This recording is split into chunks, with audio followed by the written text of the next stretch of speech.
1 ശമൂവേൽ 9-ാം അധ്യായം. ബെന്യാമിൻ ഗോത്രത്തിൽ കീശ് എന്നു പേരുള്ള ഒരു ധനികൻ ഉണ്ടായിരുന്നു.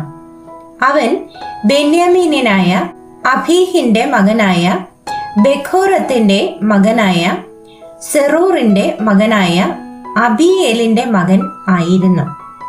അവന് ശൗൽ എന്ന പേരോടെ യൗവനവും കോമളത്വവുമുള്ള ഒരു മകൻ ഉണ്ടായിരുന്നു. ഇസ്രായേൽ മക്കളിൽ അവനേക്കാൾ കോമളനായ പുരുഷൻ ഇല്ലായിരുന്നു. അവൻ എല്ലാവരേക്കാളും തോൾ മുതൽ പൊക്കമേറിയവൻ ആയിരുന്നു. ശൗലിന്റെ അപ്പനായ കീശിന്റെ കഴുതകൾ കാണാതെ പോയിരുന്നു. കീശ് തന്റെ മകനായ ശൗലിനോട്, നീ ഒരു ഭൃത്യനെയും കൂട്ടിക്കൊണ്ടു ചെന്ന് കഴുതകളെ അന്വേഷിക്ക എന്ന് പറഞ്ഞു. അവൻ എഫ്രൈം മലനാട്ടിലും ശാലീശ ദേശത്തും കൂടി സഞ്ചരിച്ചു. അവയെ കണ്ടില്ല. അവർ ശാലീം ദേശത്തു കൂടി സഞ്ചരിച്ചു. അവിടെയും ഇല്ലായിരുന്നു. അവൻ ബെന്യാമീൻ ദേശത്തു കൂടിയും സഞ്ചരിച്ചു. എങ്കിലും കണ്ടു കിട്ടിയില്ല. സൂഫ് ദേശത്ത് എത്തിയപ്പോൾ ശൗൽ കൂടെയുള്ള ഭൃത്യനോട്, വരിക, നമുക്ക് മടങ്ങിപ്പോകാം. അല്ലെങ്കിൽ അപ്പൻ കഴുതകളെ കുറിച്ചുള്ള ചിന്ത വിട്ട് നമ്മെക്കുറിച്ച് വിഷാദിക്കും എന്ന് പറഞ്ഞു. അതിന് അവൻ, ഈ പട്ടണത്തിൽ ഒരു ദൈവപുരുഷനുണ്ട്. അവൻ മാന്യനാകുന്നു. അവൻ പറയുന്നതെല്ലാം ഒത്തുവരുന്നു. നമുക്ക് അവിടെ പോകാം. നാം പോകുവാനുള്ള വഴി അവൻ പക്ഷേ പറഞ്ഞു തരും എന്ന് അവനോട് പറഞ്ഞു. ശൗൽ തന്റെ ഭൃത്യനോട്, നാം പോകുന്നു എങ്കിൽ ആ പുരുഷന് എന്താകുന്നു കൊണ്ടുപോകേണ്ടത്? നമ്മുടെ ഭാണ്ഡത്തിലെ അപ്പം തീർന്നു പോയല്ലോ. ദൈവപുരുഷന് കൊണ്ടു ചെല്ലുവാൻ ഒരു സമ്മാനവുമില്ലല്ലോ. നമുക്ക് എന്തുള്ളൂ എന്ന് ചോദിച്ചു. ഭൃത്യൻ ശൗലിനോട്, എന്റെ കയ്യിൽ 1/4 ശേക്കെൽ വെള്ളിയുണ്ട്. ഇത് ഞാൻ ദൈവപുരുഷന് കൊടുക്കാം. അവൻ നമുക്ക് വഴി പറഞ്ഞു തരും എന്ന് ഉത്തരം പറഞ്ഞു. പണ്ട് ഇസ്രായേലിൽ ഒരുത്തൻ ദൈവത്തോട് ചോദിപ്പാൻ പോകുമ്പോൾ, വരുവിൻ, നാം ദർശകന്റെ അടുക്കൽ പോക എന്ന് പറയും. ഇപ്പോൾ പ്രവാചകൻ എന്ന് പറയുന്നവനെ അന്ന് ദർശകൻ എന്ന് പറഞ്ഞു വന്നു. ശൗൽ ഭൃത്യനോട്, നല്ലത്, വരിക, നമുക്ക് പോകാം എന്ന് പറഞ്ഞു.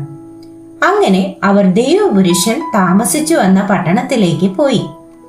അവർ പട്ടണത്തിലേക്കുള്ള കയറ്റം കയറി ചെല്ലുമ്പോൾ വെള്ളം കോരുവാൻ പോകുന്ന ബാല്യക്കാരത്തികളെ കണ്ട് അവരോട്, ദർശകൻ ഇവിടെ ഉണ്ടോ എന്ന് ചോദിച്ചു. അവർ അവരോട്, ഉണ്ട്, അതാ നിങ്ങളുടെ മുൻപിൽ, വേഗം ചെല്ലുവിൻ. ഇന്ന് പൂജാഗിരിയിൽ ജനത്തിന്റെ വക ഒരു യാഗമുള്ളത് കൊണ്ട് അവൻ ഇന്ന് പട്ടണത്തിൽ വന്നിട്ടുണ്ട്. നിങ്ങൾ പട്ടണത്തിൽ കടന്ന ഉടനെ അവൻ പൂജാഗിരിയിൽ ഭക്ഷണത്തിന് പോകും മുൻപേ നിങ്ങൾ അവനെ കാണണം. അവൻ യാഗത്തെ അനുഗ്രഹിക്കേണ്ടതാകൊണ്ട് അവൻ ചെല്ലുവോളം ജനം ഭക്ഷിക്കുകയില്ല. അതിന്റെ ശേഷം മാത്രമേ ക്ഷണിക്കപ്പെട്ടവർ ഭക്ഷിക്കുകയുള്ളൂ. വേഗം ചെല്ലുവിൻ, ഇപ്പോൾ അവനെ കാണാം എന്നുത്തരം പറഞ്ഞു. അങ്ങനെ അവർ പട്ടണത്തിൽ ചെന്നു. പട്ടണത്തിൽ കടന്നപ്പോൾ ഇതാ ശമൂവേൽ പൂജാഗിരിക്ക് പോകുവാനായി അവരുടെ നേരെ വരുന്നു.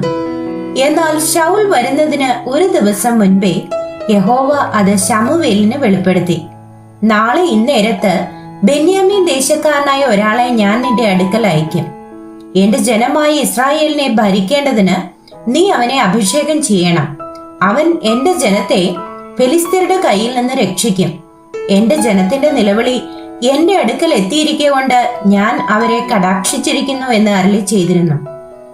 ശമൂവേൽ ശൗലിനെ കണ്ടപ്പോൾ യഹോവ അവനോട്, ഞാൻ നിന്നോട് അരുളി ചെയ്ത ആൾ ഇതാ, ഇവനാകുന്നു എന്റെ ജനത്തെ ഭരിപ്പാനുള്ളവൻ എന്ന് കൽപ്പിച്ചു. അന്നേരം ശൗൽ പടിവാതിൽക്കൽ ശമൂവേലിന്റെ അടുക്കൽ എത്തി.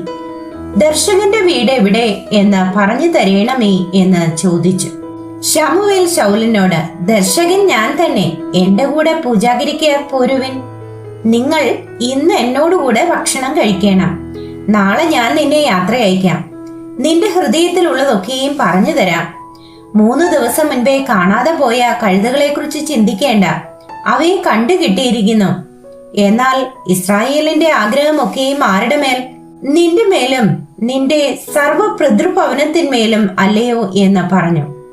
അതിന് ശൗൽ, ഞാൻ ഇസ്രായേൽ ഗോത്രങ്ങളിൽ ഏറ്റവും ചെറുതായ ബെന്യാമീൻ ഗോത്രത്തിലുള്ളവനും എന്റെ കുടുംബം ബെന്യാമീൻ ഗോത്രത്തിലെ സകല കുടുംബങ്ങളിലും വെച്ച് ഏറ്റവും ചെറിയതുമായിരിക്കെ നീ ഇങ്ങനെ എന്നോട് പറയുന്നത് എന്ത് എന്ന് ഉത്തരം പറഞ്ഞു.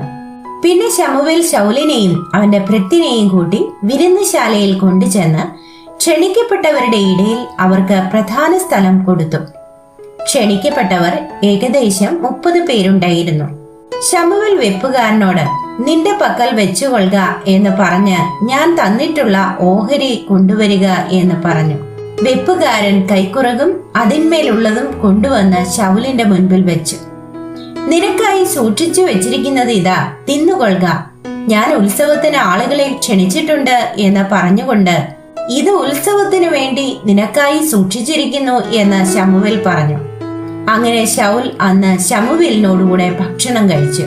അവർ പൂജാഗിരിയിൽ നിന്ന് പട്ടണത്തിലേക്ക് ഇറങ്ങി വന്ന ശേഷം അവൻ വീട്ടിന്റെ മുകളിൽ വെച്ച് ശൗലുമായി സംസാരിച്ചു. അവർ അതികാലത്ത് അരുണോദയത്തിങ്കൽ എഴുന്നേറ്റു. ശമൂവേൽ മുകളിൽ നിന്ന് ശൗലിനെ വിളിച്ചു.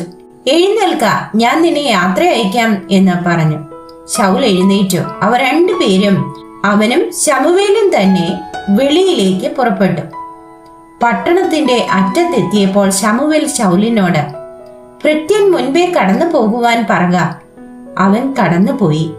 ഞാൻ നിന്നോട് ദൈവത്തിന്റെ അരുളപ്പാട് അറിയിക്കേണ്ടതിന് നീ അല്പം നിൽക്ക എന്ന് പറഞ്ഞു.